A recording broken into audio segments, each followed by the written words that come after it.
School management software version 5 আজকে tutorial দেখাবো ID card. তো আমরা চলে যাই আমাদের স্কুল ম্যানেজমেন্ট সফটওয়্যারে। এসছে আমাদের স্কুল ম্যানেজমেন্ট সফটওয়্যার। তো আমরা আইডি কার্ড তৈরি করতে হলে আমাদেরকে আমাদের শিক্ষার্থীর এখানে আগে শিক্ষার্থীর তথ্য পূরণ করা থাকা লাগবে। তো আমি এখানে অনেকগুলো শিক্ষার্থীর ডাটা তৈরি করে নিচ্ছি। এখন প্রতি ক্লাসে আইডি কার্ড আলাদা আলাদা তৈরি করার কথা আমি দেখাইছি। তো আপনি এখানে এই যে প্রথম শ্রেণীর নাম বানানটা আপনি এখান থেকে দেখে নিতে পারেন, এইভাবে লিখবেন, অথবা এখানে সিলেক্ট করে রাইট বাটন ক্লিক করে কপি করে নিতে পারেন। আমরা পেছনে চলে যাই। এখানে আমি ভার্সন 5 এর 3টা আইডি কার্ড রাখছি। দেখুন, ID card 1, ID card 2, ID card 3। এই 3টা আইডি কার্ডের পদ্ধতি এখানে আছে। প্রথম আইডি কার্ড, এখানে আপনি ক্লিক করুন, শ্রেণীর নাম লিখে এন্টার চাপুন। আমি রাইট বাটন, শ্রেণীর নামটা আপনি এখান থেকে কিবোর্ড থেকে লিখতে পারেন অথবা রাইট বাটন ক্লিক করে পেস্ট করলাম, ওকে ক্লিক করলাম। তাহলে আইডি কার্ড, প্রথম শ্রেণীর আইডি কার্ডগুলো তৈরি হয়ে যাবে। যত পাতা প্রয়োজন হয় তত পাতাতে। এই তো, হ্যাঁ, এটা হচ্ছে প্রথম। এই যে দ্বিতীয় পাতা। একইভাবে যতগুলা পাতা হবে ততগুলা পাতা। আপনি চাইলে এগুলো কি করতে পারেন, রাইট বাটন ক্লিক করে প্রিন্ট, এখন সরাসরি প্রিন্ট করতে পারেন অল পেজ দিলে সব, অথবা আপনি কি করতে পারেন, এই যে কোনো একটা পিডিএফ সিলেক্ট করে, অনেকগুলা পিডিএফ এ থাকতো আপনার কম্পিউটারে, ওকে করলে এটা পিডিএফ আকারে কি হয়ে যাবে, সেভ হয়ে যাবে। আমি ডেস্কটপে রাখলাম, স্টুডেন্ট আইডি কার্ড নামে আমি সেভ করে নিলাম। হ্যাঁ, তারপরে আমরা পরবর্তীতে দোকানে বা অন্য কোথাও থেকে কালার প্রিন্টার প্রিন্ট করে নিয়ে আসতে পারবো, অথবা আমাদের এখানে এখন প্রিন্ট করতে পারবো। মানে সব ধরনের অপশনে আছে। হ্যাঁ,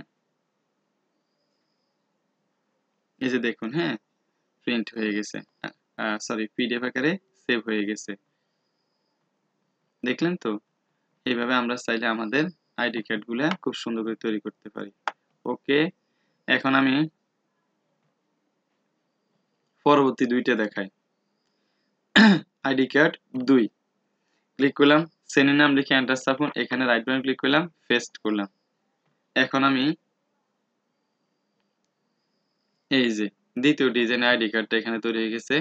প্রথম শ্রেণীর সবগুলো, এভাবে প্রত্যেকটা শ্রেণী আপনি আলাদাভাবে কি করতে পারেন। এখনো আগের মতো সেই রাইট বাটন ক্লিক করে প্রিন্টে গিয়ে প্রিন্ট করবেন অথবা সেভ করে রাখবেন। ঠিক আছে, ওকে। এবার হচ্ছে আইডি কার্ড 3। আইডি কার্ড 3ও একইভাবে ক্লিক করলাম, তারপর হচ্ছে রাইট বাটনে পেস্ট করলাম, অথবা লিখে দিব 1 নং শ্রেণী বা প্রথম শ্রেণী, এভাবে যেভাবে আছে সফটওয়্যারে ওইভাবে লিখতে হবে। এটা হচ্ছে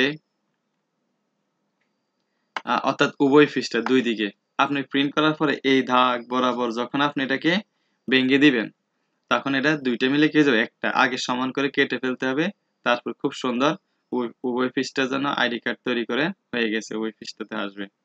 ঠিক আছে, এভাবে যত পাতা প্রয়োজন তত পাতা অটোমেটিক ভাবে সৃষ্টি হয়ে যাবে। ঠিক আছে, আইডি কার্ড তৈরি হয়ে গেল। এখন আমরা চলে যাচ্ছি পিছনে। এখানে শিক্ষকদেরও আইডি কার্ডের ব্যবস্থা আছে। শিক্ষক, আমি এটা কাটি নেই, এটা কেটে দেই। ওকে, এই যে আমি কোথায় গেছি, আমি মেইন ফরমে গেছি, একেবারে মেইন ফরমটা চলে আসছি।